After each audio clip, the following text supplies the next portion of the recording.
Hello friends, WhatsApp.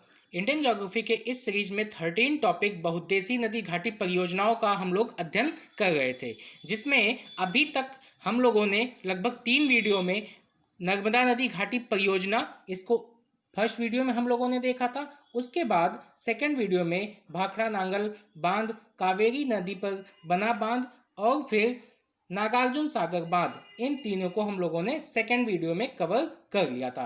Hirakud बांध और चंबल घाटी परियोजना इसको हम लोगों ने थर्ड वीडियो में कंप्लीट कर लिया था।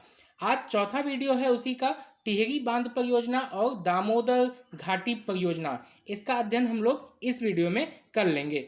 इसके बाद विविध परियोजनाएं, जो कि इन सभी 8 परियोजना के बाद में जो बचे हुए हैं, जो थोड़े से कम इंपॉर्टेंट हैं लेकिन एग्जाम में पूछे जा चुके हैं, उन सभी को हम लोग नेक्स्ट वीडियो में विविध परियोजनाएं वाले वीडियो में कंप्लीट कर लेंगे। तो आइए शुरू करते हैं टिहरी बांध परियोजना। उसके बाद हम लोग देखेंगे दामोदर घाटी पर बने परियोजना। तो टिहरी घाटी पर जो बने परियोजना है, टिहरी बांध परियोजना, वो भागीरथी नदी पर और साथ में ही देखें तो भागीरथी और भिलंगाना के संगम पर बना हुआ ये परियोजना है टिहरी बांध परियोजना। ये उत्तराखंड के टिहरी जिले में स्थापित है, इसीलिए इसका नाम टिहरी बांध परियोजना रखा गया है। अब आगे का पॉइंट इसी में हम देखें, इस परियोजना का जो मुख्य उद्देश्य था, हर परियोजना का कुछ न कुछ उद्देश्य होता है, तो इस परियोजना का क्या उद्देश्य था? भागीरथी व भीलंगाना नदियों का अतिरिक्त जल संग्रह करके उसको सिंचाई के उपयोग में लाना, बाढ़ के नियंत्रण के लिए उपयोग में लाना एवं विद्युत उत्पादन करना। इस तरीके से इस परियोजना का जो मुख्य उद्देश्य था वो था 3 तरीके से। एक तो सिंचाई हम कर रहे हैं इस परियोजना से, दूसरा बाढ़ का नियंत्रण हो रहा है और तीसरा विद्युत उत्पादन करना। इस परियोजना को योजना आयोग की स्वीकृति 1972 में ही मिल गई थी, लेकिन 1978 ईस्वी से ये प्रारंभ होता है। तो ये कुछ इंपॉर्टेंट पॉइंट थे और इसी में कुछ देख लें। इस परियोजना के टिहरी जल विद्युत विकास निगम की स्थापना की गई, इस परियोजना के लिए ही की गई थी। कौन सी? टिहरी जल विद्युत विकास निगम, THDC। ठीक है, टिहरी बांध देश का सबसे ऊंचा बांध है, लगभग 260 मीटर ऊंचा ये बांध है, तो इसलिए भी ये इम्पॉर्टेंट हो जाता है। तो इसकी ऊंचाई देश में सबसे ऊंचे बांध में गिनी जाती है। टिहरी बांध परियोजना के विरोध के कारण ही इसको जो है काफ़ी वहाँ पे विरोध हुआ था, जिसमें अगर उसके कारणों की बात हम करें तो उसमें आता है भूकंप प्रवण क्षेत्र और पर्यावरण को क्षति, लोगों के विस्थापन से जुड़े हुए कुछ मुद्दे थे, इसी की वजह से इसका विरोध वहाँ के स्थानीय लोग करते हैं।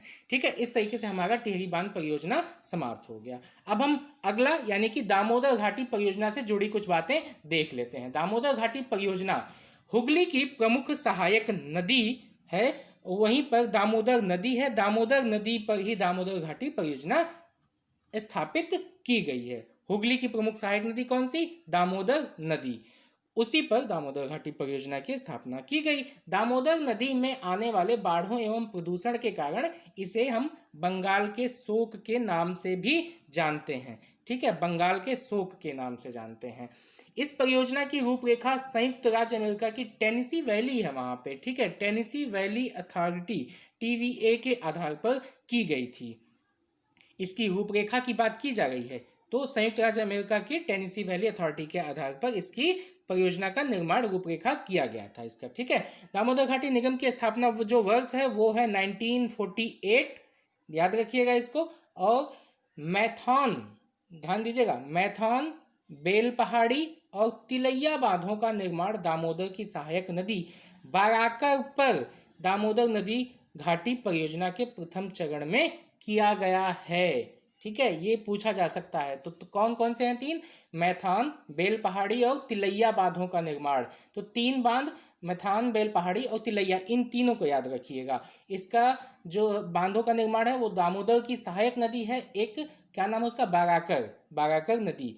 तो इस परियोजना को प्रथम चरण में इसकी स्थापना की गई थी यहाँ पे। दामोदर घाटी परियोजना के अंतर्गत तिलैया बांध हजारीबाग जिले में बाराकर नदी पर बनाया गया है। तो तिलैया बांध के बारे में भी पूछा जा सकता है, तो ये हजारीबाग जिले के पास में बाराकर नदी पर ही बना हुआ है। इसका निर्माण कार्य जब हुआ 1953 में कंप्लीट हुआ था। ठीक है, कोणार्क बांध कोणार्क नदी पर नाम से ही पता चल रहा है।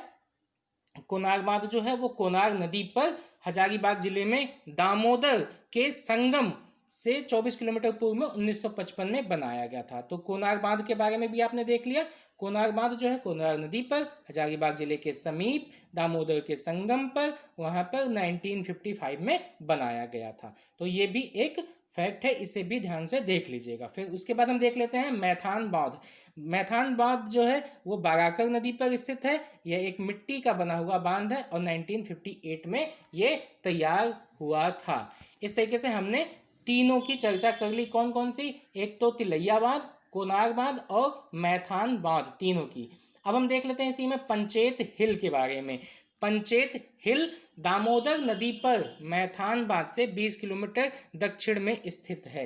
ये पंचेत हिल कई बार पूछा जा चुका है एग्जाम में।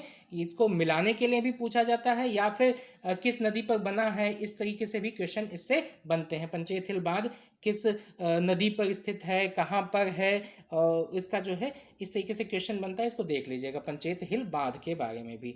दामोदर घाटी परियोजना के अंतर्गत दुर्गापुर बैराज, ठीक है, से 2 नहरें निकलती हैं। कितनी? 2 नहरें।